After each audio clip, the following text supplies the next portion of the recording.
I'm Dan Kavitsky. I'm the chair of the SPJ International community.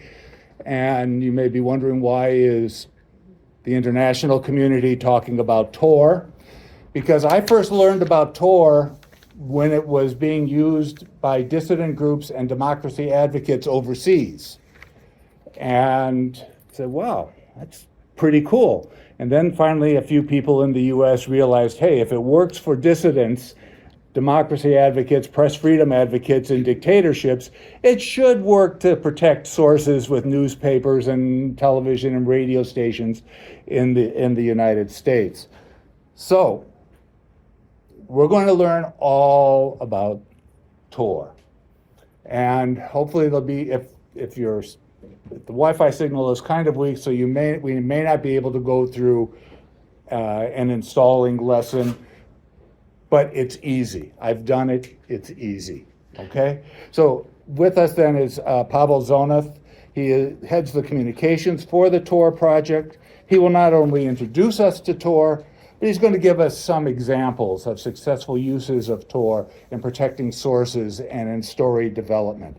So Pavel, first just explain what is Tor and why should journalists learn how to use it? Sure, and the way that we thought of the session is that we probably have varying degrees of people and Tor knowledge, so feel free to ask questions throughout. I tried to not be too technical, and I can promise this because I'm actually not a very technical person myself.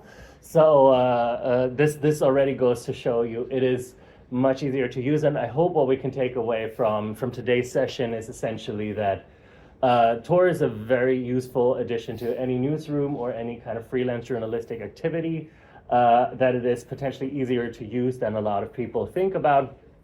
But I always like to get a sense of who here has heard of Tor before today. So maybe by show of hands, okay, great, who knows about Tor? Who would feel comfortable explaining to somebody else what Tor is?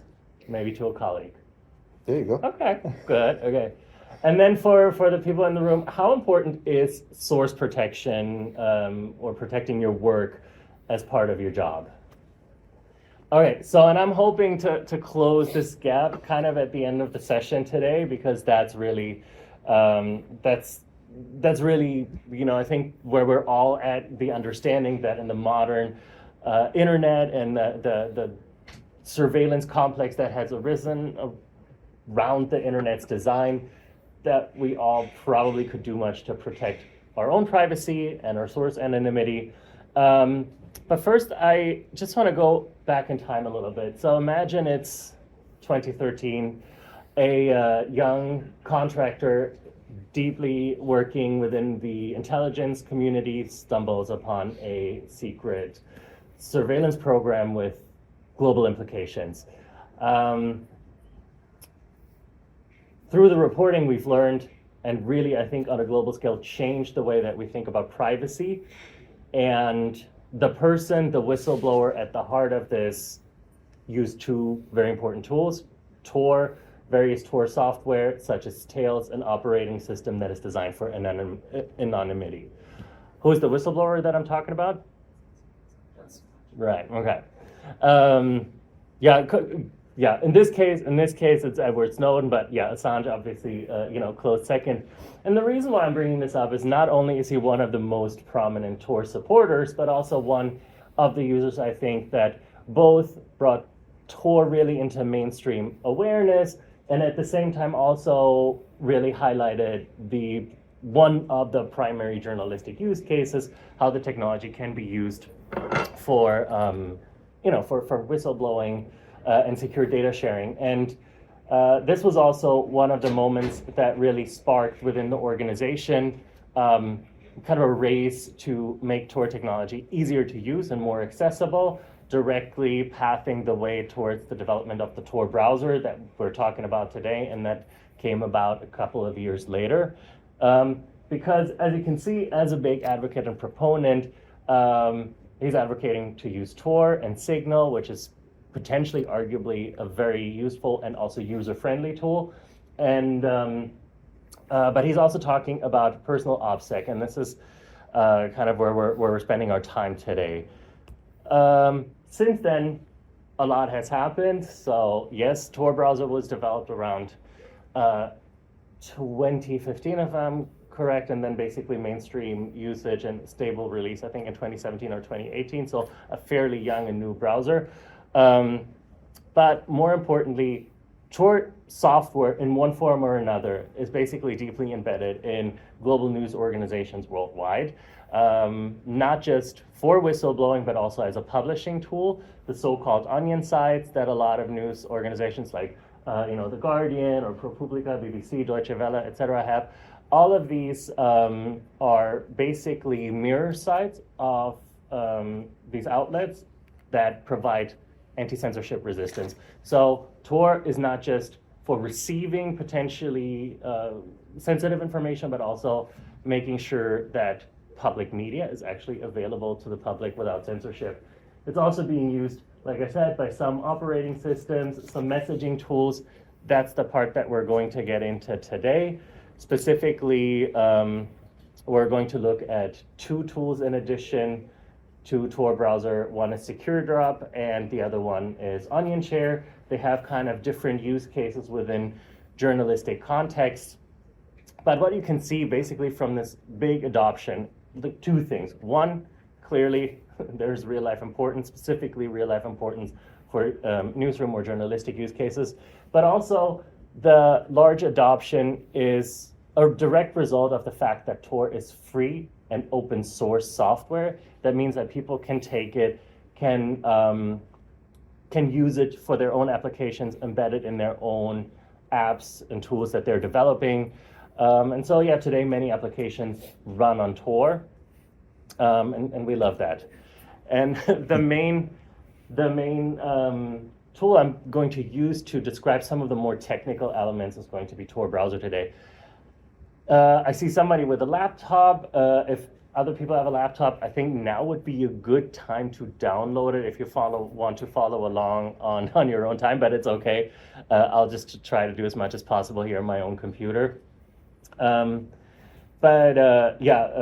If you wanted to download it, that would be a good time now because the conference Wi-Fi is extremely slow. I discovered it yesterday.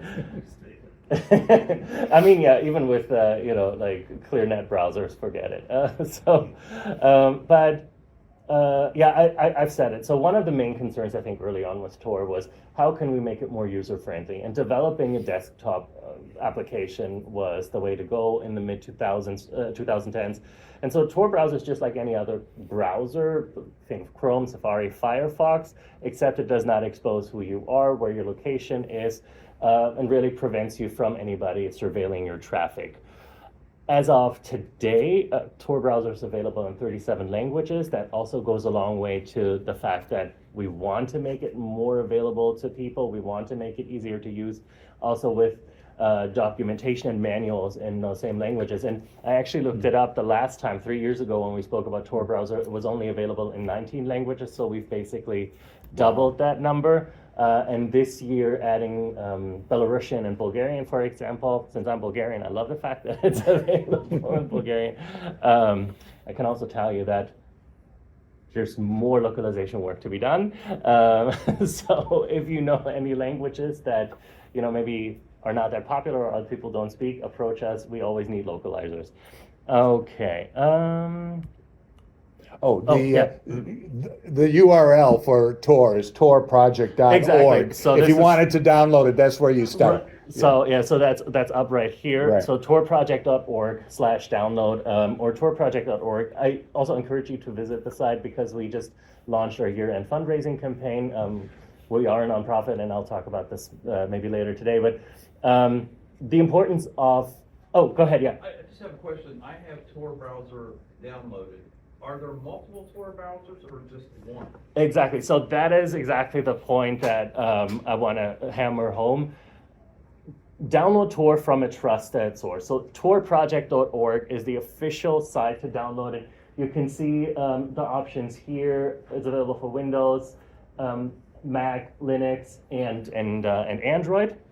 We're actually revamping this site. So later this year, the download page is going to feature more more official sources to download from and will also look a little bit different. But definitely make sure, if you can, that it is from the URL torproject.org, because there are copycat apps out there, and because of the nature of its design and what it does, like it's mostly known as either an anti-censorship tool or a tool for protecting against surveillance. There are very powerful state actors that are trying to, create copycat apps using the branding in one way or another and the messaging, and therefore, yes, definitely make sure it's a reputable source. And also, I'm not kidding about it, even if you decide to not use it on a daily basis, or it might not be ideal for all of your work streams, try to download it and keep it on your computer, because you might be in a situation where Tor is blocked for one reason or another, especially, for instance, some universities, some schools, or in other academic contexts, the Tor Project URL is blocked, and even in some public libraries. And if you have it already installed, you can use it, but you can also then use the built-in features that we're going to look at in a second to circumvent the blocking that you'll find within that network at any given location that you might find yourself in. It's on GitHub for that reason, right? Because it's blocked from some places. Yes, so yeah, I mean, like the super nitty gritty is there are a couple of other trusted sources that don't have Tor in their URL. So EFF has an official download page for Tor that doesn't say Tor in the URL, and I can also put this here in the conference app as a resource, or pull it up on the computer. So yes, if that's really like a critical case, you can also email Tor, and we do have a bot. We also do have a Telegram or a WhatsApp channel. So there are several channels that you still can get like the download package directly in case like the internet is blocked and you have, or some part of the internet are blocked. Obviously, if the whole internet is blocked, you can't even send an email. Well, that's a very extreme use case, but the reason why we're also potentially or sometimes on, privacy compromising platforms is because those are, in many cases, such as Russia, the only way that people can actually get access to the download package. Like if you're thinking about Telegram, widely used, in my opinion, falsely advertised as a secure messaging platform, but obviously a good way for many, many users in Russia to request via our bot the download package. Yeah. So if you download it onto your phone, is there a little logo, and what happens if you cross a border and some security person says, well, what's that? Yeah, so there are ways to set a different logo. So as far as basically like your phone hygiene is concerned, you also might want to package it up with like other productivity apps so that it is less visible. But I mean, the logo is fairly discreet. And Signal does this too, that you can basically choose a different skin, make it more look like a calendar app or something. So, yeah. Okay, so just very briefly, before I jump into the demo, so Tor browser, like I said, like any other browser, except that it prevents, common cases of tracking. So at the top level, we're really seeing something that also goes a little bit into the anti-censorship capacity. So it prevents somebody from seeing where you are in the world and what websites you're trying to access. But also within the browser, it prevents if you have multiple tabs open. I know I often have like hundreds of tabs open. It creates its own unique identity per tab. So even if you're browsing from one tab to the next, you won't be tracked, because it will make the operator of whatever service you're accessing within that tab make you look like somebody else. It writes very little to the hard drive, nothing. After every session, it automatically clears the browser history, and it isolates the cookies essentially per session. Great. But really, the distinguishing feature is the Tor network. This is just a very high level, a bit more abstract illustration, but it showcases the three fundamentals that we're going to dive in with the demo right now. So imagine I am a website operator, and somebody tries to access my website or my service. This is actually why I like this graphic, because it speaks more to a service. It doesn't necessarily just mean that it has to be on a desktop context. And so basically it encrypts my traffic at 3 stops while it is routing my traffic through the Tor network. The Tor network is basically a volunteer-run community of server operators that that donate their hardware for people that make up the Tor network for people to be able to connect. And so this happens in 3 hops. And so it's encrypted at each step of the way, like bounced through multiple relays across the world. Yeah, I always liken it a little bit to sending a letter, except that not all of the information is on the envelope. So if you think about a letter, you have the address where it's going to, you as the sender, and then you bring it to the post office, but instead of having all that information, so you bring it to the post office and only the clerk at the post office knows who you are and that there's some sort of letter. Then it's basically the clerk takes it, puts it in another envelope, and just gets it to the destination sorting facility, and then it gets back into another envelope. So it only knows what the facility where you handed it off to was, and then where it arrived, and then only on the last envelope is essentially the address to the destination address, and then it gets delivered. So basically packaged 3 times, and only the previous step knows where it's been.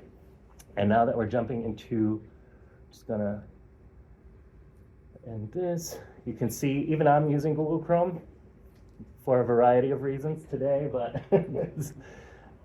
don't judge me. Okay, I'm just gonna see how I can get. Oh, okay. I need to get, here we go. So, we have, I'm actually very quickly just going to change the setting here on my screen so I can actually see what I'm doing right here. 1 second. This will be a good opportunity to ask me a question as I'm figuring this out. So does DuckDuckGo, is it the default browser? I'm sorry, I was a couple minutes late. No, yeah, it's good.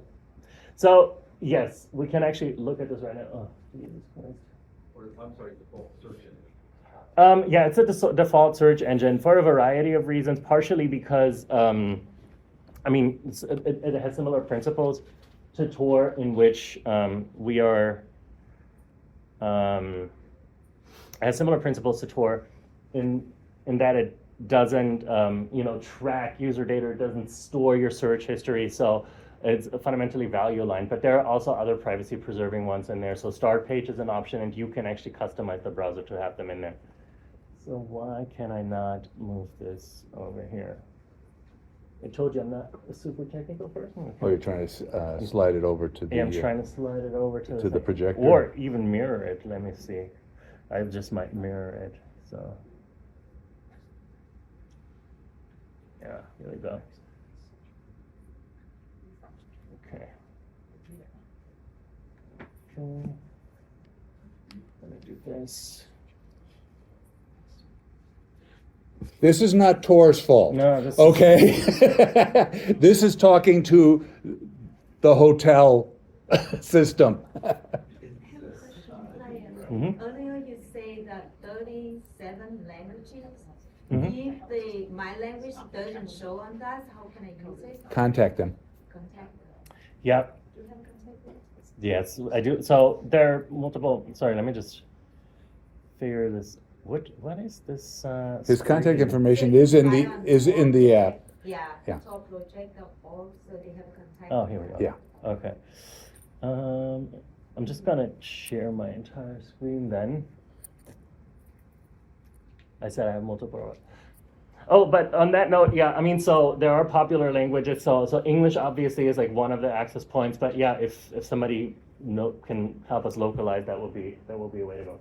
Okay. So the reason why we're sitting with Tor browser is Tor browser is really kind of the hub for a lot of the other tools that we're going to look at today, that you kind of need. And I have now just brought up or preloaded, and I'm also actually going to just switch to the hotspot so I don't have to worry about the Wi-Fi here. So one of the things that I just wanted to start is so you can see I have multiple tabs open. So this is the Guardian page from yesterday. And I want to point to the circuit. Oh, and I swear I didn't select Bulgaria, because I can't even select it, but it is a fun. So here at the top of the URL bar, you can see what the Tor circuit is, basically what those 3 hops are. So you're seeing that basically this browser is connecting to a relay. This is called the guard relay. It's just the first relay in the circuit. It's connecting to a random IP address in Germany. So basically this, the internet service provider that provides the Wi-Fi for here, or I think since it's now switched to my phone operator will basically know, oh, Tor browser's open and Pavel is connecting to Tor browser. They won't see what I'm on, they won't see that I'm on Guardian, just it's connected to Tor browser and it's going to Germany. Or more so, it gets decrypted in Germany, yeah. That's only for when we're in the browser, correct? It's not for say your phone messages or anything else? We'll get to that in a second. No, but that's a really good question. So the every app that uses this network design, it similarly routes through the Tor network and uses a circuit. So that design is pretty consistent across the implementations. Except most of the apps use something that's called onion services. So the only difference is it stays within the network, and I'm gonna touch on this. But just at a fundamental level, so from that random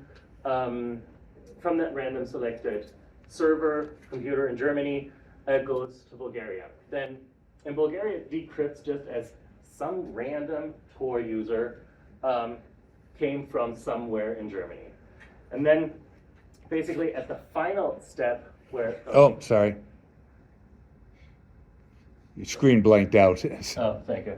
Let me just There it goes. there we go. Oh, there we the go wrong again. And then in the final step, basically, it arrives in Germany, and then the Guardian, basically, when it decrypts at the Guardian, it will just see that some random user from a previous destination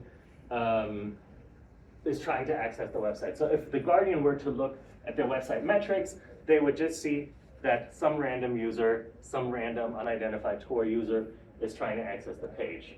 And now, God forbid, somebody says to the Guardian, let's say they get subpoenaed and says, hey, hand over all of your user data, all of your connecting data. They will only see that some random person somewhere from Germany, not actually from a conference room here in Washington, DC, has accessed the website. Now, for the Guardian, this is probably not necessarily a use case, especially not for a website, except maybe in countries where you're not allowed to read free media. Turkmenistan is one such very prominent example that we've actually done a lot of work in. And who knows when it's going to come to the US. So, sorry, don't mean to be super critical.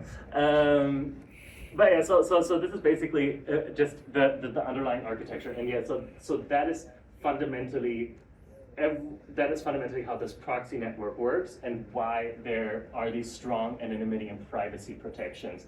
Because really, your identity, your network location, and your physical location really get obfuscated in this process, and this is why it's such a helpful tool to be built into some of the whistleblower tools that we're looking at later on. So I have the same browser open, and I'm just gonna go to the Washington Post. And let's see what the circuit is here. And so you can see even within the same browser, within the same session, completely different circuit. So it starts again with Germany, and I think this is even the same guard as before. This is fine, this is okay. This actually has some performance implications. It makes it faster and easier to use. But then, yeah, you can see the second hop is a different node or a different relay in Germany. And then basically the Washington Post website resolves somewhere, gets decrypted somewhere in the Netherlands. And we can do this multiple times. How are you getting that full down there? To show them where. Yeah, so I'm gonna switch to a different page. Actually, secure drop, something that we're going to look at. And so if you look here at the address bar where you would type in the URL, there's this. I know it's hard to see from back there. There's a Here's a list. way to turn the front lights off, that might make it easier Well, damn, all these challenges. Yeah, there are no switches. I know. to press buttons, but. Yeah, I'm not even seeing buttons. I'm not even seeing any switches Yeah. I here. wouldn't be surprised if buttons, because this is technically one room with the. Yeah. Right, yeah. Yeah. That's always worth a try. Yeah. Can you unlock it? Feels very 90s. No. But it has a little circuit icon here, basically in the top left, next to the little lock that indicates the encryption. And then when you click on this, I'm just going to click on it right now. Yeah, you can see yet another different circuit. This is very. Let me just click through a little bit. This is actually an interesting one. So there's even somebody in Russia like running an exit node. We can speculate what that means. How, Mhm. kind of getting to what you were saying about speculating what it means, how much do you guys know about the different, and obviously with the protection of like, they can only trace it back to the Netherlands. Yes. But, what do we know about that node and? Exactly, and this is the perfect question. So let's just stay with like one hypothetical, right? Like, okay, the Russian government knows Tor is amazing, Tor is super protective, and so they thought like, a lot of our citizens are using it. So why don't we just flood the network with relays so that we then can monitor the traffic? Well, what we're seeing here, and this is why 3 is sort of the magical number, and just this multi-hop design is such an important thing, is that this design already basically prevents a lot of the correlation. So even if you have one provider, it doesn't even have to be with malicious intent, right? It could also just be like a large server farm, for instance, because they want to donate a lot of servers to this project. If they have a lot of guards, this is all randomized. So there's very little information at each step, and that information is also not stored. So there's really like no logs. If we're now thinking about some of the cases that you can also see in the press where relay operators have been asked to hand over access to their servers, in most cases, it is only the exit relay operators that are getting the heat. The Tor project has a special relationship with those relay operators. I can get to that in a second. But even on those servers, there's really not a lot of information. Maybe for that day, a couple of just websites that have been accessed, but it's not like there's lists and lists of months and months of websites that have been accessed. So there's really no permanent log, so to speak of. And then the other part is there are safeguards in place. One is for the exit relay operators, we do have a special relationship with those. So some of them are run by private individuals, some are run by organizations or corporations, or by other nonprofits. They're called relay associations. They provide some relays in bulk. We know who they are. We have a direct contact with them. Most of them are people who have been longtime contributors to the Tor project, hackers that we know. So people we can vouch for, and who also know what risks they potentially assume, when it comes to, defending against searches and seizure. Yeah. So is it a sort of constant cat and mouse game? I mean, yes, I think the surveillance industrial complex is definitely a constant cat and mouse game.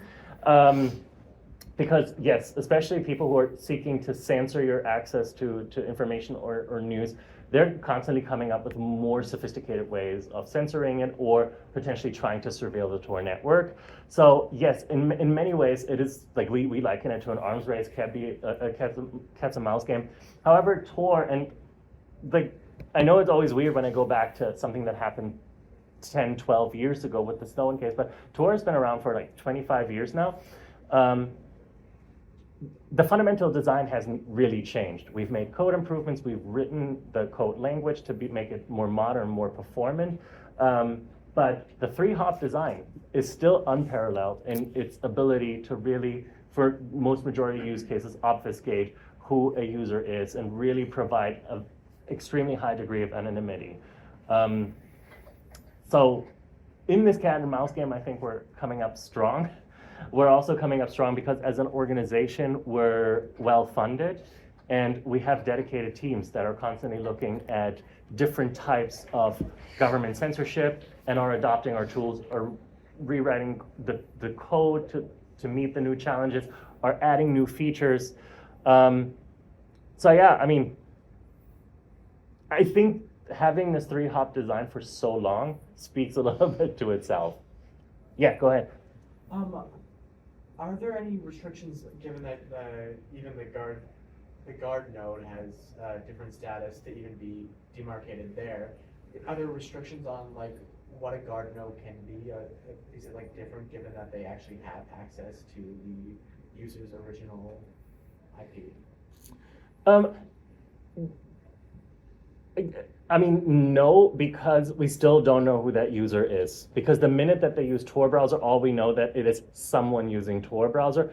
And creating this kind of traffic correlation is really difficult. Like there have been cases of de-anonymization, but all the ones that we're aware of or we're able to independently verify, not just within our team, but also within the larger pets privacy ecosystem, pets community, basically, the ones that we were able to verify is often through malware that was embedded at a hardware level or somewhere where somebody was already under surveillance, and then basically mechanisms being used through knowing what that guard node is, then yes, correlating the traffic. But we're talking about immense resources. So we're talking about Interpol and like large nation state efforts here. So I think for individual use cases and especially potentially like for campus reporters, like I know a lot of valuable work is being done, whether it's, you know, attacks on freedom of speech or you know, sexual abuse or whatever it is that happens on campuses that is sensitive and requires a degree of anonymity protection. For the average reporter, not to again discredit the work, this is still one of the best designs out there for a variety of reasons. Because what we haven't really talked about, and this is really getting into the weeds, but it is distributed and it's decentralized. So basically, this is a design that requires zero trust of us, that requires zero trust of the relay operator, because nothing is stored. Like I always say, if somebody comes with a warrant and knocks on our door, there's no data we can give them. We don't have any of the data. We don't own it. And that's really what makes it fundamentally different. The other thing that I wanted to say, as far as the design, so I don't know, who here is familiar with VPNs? I'm assuming most people are roughly familiar with VPNs. So this is a little bit like VPNs, right? Like, so the traffic gets packaged up and tunneled. However, it is a little better because of the magic number that we say, the 3 hops. Because VPNs, even though they have strong encryption protections, there are 2 ways that make them more vulnerable. One, you really got to trust the provider. Like in many cases, it's a for-profit provider. They only have their service in one location, or even if they have it in multiple locations, the entity offering the VPN, especially if it is for-profit, is responsible for, you know, storing that traffic and dealing with the traffic in whatever ways the jurisdiction requires it, and therefore subject to search and seizure and potentially also to like laws that require them to store data. So that's one aspect. And then the really powerful tool that most VPNs have is that you can choose your quote unquote exit, like where you want your position to be. Like if I wanted to say like, oh, I want to stream Netflix in Germany, then I just click to, you know, Germany, and then I can access the Netflix library in Germany. That's great, but then also that selection in and of itself has some de-anonymization potential through just my own browsing habits that then also gets stored by the VPN. We don't have that function. Like a lot of people lamented, like, oh, why can't I, you know, select my own? Why can't I select my own circuit? And the truth is that's by design, because we don't want you to, because it can potentially de-anonymize you. Okay, so let me just switch to my, but what you can do, I'm realizing I'm still on the Well, while you're searching for that, can I ask a more philosophical question? Sure. So to get back to the issue of crossing a border, what happens if somebody asks you, well, why are you trying to be so anonymous? Have you ever dealt with something like that? I mean, yes. So the reality is, yes, there are some misconceptions about like what privacy means and why you would want to stay private or anonymous. I think that's really a very individual question to answer. What we say is, and I've said this also in the beginning, the more people use Tor, the more the people that have Tor or other privacy-preserving technology installed on their devices, the less quote-unquote suspicious it looks when people have it. So it's this kind of like hide in the crowd approach. And this is also why I would encourage, especially any reporter, anybody who works at a newsroom or at a university, download the Tor browser and also just keep it open. Because what you don't want is, if you're doing reporting, that only your most sensitive sources are using Tor. Because network observers can still see that someone is using Tor. And if we imagine that only people with like higher risk profiles would be using Tor, then that puts them somewhat more at risk. So the more people use Tor, the more we normalize it, the more we reduce this perception around like, why do you have something to hide? But also protecting the ones that really need it. Like we call it a herd immunity, or hide in the crowd, because immunity apparently is also like somewhat of a weird term. The last thing that I wanted to show, because then I want to move on to a different app. So as I said, you can't really choose your exit node, but for instance, if I say like, I really don't want to exit in Russia for a variety of reasons, we have at the bottom here, and I just clicked it, that new Tor circuit feature. Oh, and it's already done it. So it's already changed to a different guard, now going from Germany to the Netherlands to Sweden. So, okay, any more questions about this design? Okay, I'm also here after the session. You got about 10 more minutes. Yeah, I know. This is why I want to. Is that an extension of Google Chrome that you downloaded in, or are you just using Google? Because you did say you were on Google Chrome. But Oh no, I just used Google Chrome to run my slides. No. I'm in now. This is all happening in Tor browser. No, you only use Tor browser. It's not an extension for any of the others. Yeah, Right. exactly. If you want a Chromium-based browser that supports Onion addresses, which we're going to look at now because those are important for the whistleblowing tools, you could use Brave. So I'm just going to navigate to ProPublica. So ProPublica is one of the outlets that has a tool installed that is called Secure Drop, which is essentially an instance that allows newsrooms or even independent website operators to embed a secure anonymous file sharing tool. So I've navigated to propublica.org/tips.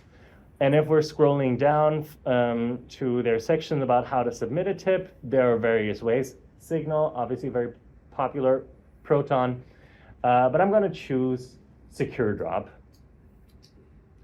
All right, and here's the explanation. Okay, and it says something about Tor Project, also Right. great, so that's great. It's always great, because that advocacy is actually important. And so what we're seeing here is a URL that is very recognizable. I'm not going to use this. I'm going to use the Secure Drop link directly here that has the more scrambled one. I'm not going to get too much into the details, but those are randomly generated addresses. The so-called onion services, they don't actually exit the network, which is why these are preferable, because they just live within the network. So even if somebody is potentially monitoring an exit relay, they won't even get to that, because you will never leave the Tor proxy network. So I'm going to navigate to this. I'm just going to drop it here in the URL bar, and hopefully it loads relatively quickly. I feel a little bit like one of those chefs, those TV chefs that have everything pre-prepared. Like, let's say it's so easy, and then they have like 5 bowls of chopped onions and this and that. Okay, so this is what the Secure Drop instance at ProPublica would look like. Essentially, has a landing page. It's, as you can see, fairly easy to navigate and understand. I'm hoping so. So if you were an anonymous source, like what would you do? How would you submit? Walk me through it based on just what you're seeing on the screen. Anybody? Gonna guess get started first. Right. Okay. So I'm going to click on. I'm trusting you. Okay. I just clicked it. You can see it's loading. Did I get your code name? Oh, it's right. It's actually fast. So here, this is a fun thing. A code name, like with just words, very complex. But why is it with just words? Because we want this to be somewhat memorable. Or if you have any kind of other mnemonic device, you could either memorize it or potentially, put it on a couple of different Post-it notes and in whatever order you choose, hide them around your house. So if you can't remember it, that you don't forget it. But this is basically your unique identifier that you can always get back in touch with us, and how the reporter can then verify that you're the one talking. So yeah, we would recommend memorize it, keep it in a place somewhere safe. Because this is kind of what you then use to communicate. And you click on continue. And then on the next page, it will basically get you to a platform that is, again, very easy kind of to navigate. So if you wanted to just verify your own code name, you can just quickly take a peek at it. Okay, yeah, this is me, great. I haven't been intercepted in between this and the last step. And now you just click browse and upload a file. I don't know what these files are. Like, oh yeah, screenshots. I screenshotted everything just in case earlier this morning the Wi-Fi wouldn't work. So now I'm just uploading a screenshot to the ProPublica page. I'm not actually going to send it because I don't want them to, be inundated with my own personal screenshots. But you could also write a message. So for instance, if you have a very complicated source or whatever, maybe it's in a different language and you want to provide a translation or whatever, you could also put it here in the message or as a separate file. But And I know one source who did this, prepared everything in a Word document before using the message box, so the document was ready to go, rather than try and type in. Right. I mean, it depends on obviously on your own personal preference. Like that would be preferable. But let's just say you don't have a lot of time or whatever, and you just need to act fast. I've heard really from situations where people only had a few seconds of just moving stuff around with a couple of clicks. So this would be a great way to do this. I'm not going to submit it because what I said is obviously we don't want to inundate the newsrooms. But this actually goes to the point of as a newsroom, you need to have some sort of policy and also obviously some type of personnel dedicated to just monitoring these submissions. Sorry, was that a question? That you... Yeah, there's a fly. Oh, okay. Okay, sorry. Okay, so this is the one of the tools, and I know we're running out of time, and I do want to leave a little bit of time for questions. But the other one that I just want to quickly show, because not every use case might necessarily be the broad communication with just like one-way sources dropping something to your newsroom, but maybe you want to have a little bit more of a one-on-one, like either you're already in contact with a source and have more of a direct line of communication with them and just want to communicate one-on-one and share files, or maybe you're working with another reporter and want to ensure the integrity of the security of the file. You would select Onion Share, the tool Onion Share. I've already downloaded. Let me just very quickly open it. It looks something like this, and I think this goes to the question that we've been asked. So here you can see the option to connect to Tor. You can either say auto connect to Tor, so every time you open it, it immediately connects. Depending on your threat model, this might be sensible. I'm clicking just now on connect to Tor. You can see the rocket takes off. It takes a minute to connect because of the network design with the 3 hops. Depending on whatever circuit it builds, it could take a little bit of time. Yeah, go ahead. I have another quick question. Mm-hmm. Say if there was some sort of if there was an indictment or something like that, could your connection to one of these other states be considered bad?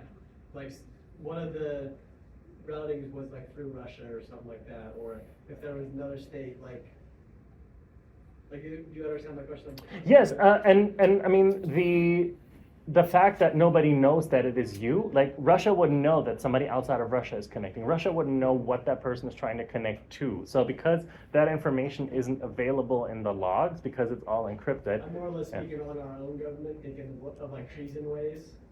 Your own government will only see the entry node, and I mean, I gotta look it up, but I don't think our entry guard would be selected from the U.S. to be Russia.